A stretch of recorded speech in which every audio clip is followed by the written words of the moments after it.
Congrats sa aking myself. Yehey! Bakit kaya?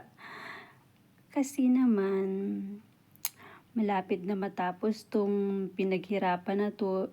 Oo naman kaya kasi ang tagal-tagal na lang dito. So, matatapos na lang 'to kaya goodbye na lang Kuwait. So, bye na lang.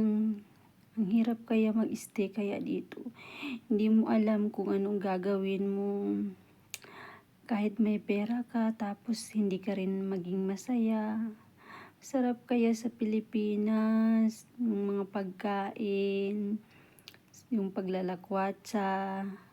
Oo, yung gusto mong tumawa ng malakas, sumigaw, walang aawat, 'di ba? Siyempre, ang saya, malapit na yun. Kaya congrats sa aking myself kasi natatapos ding paghihirap na 'to.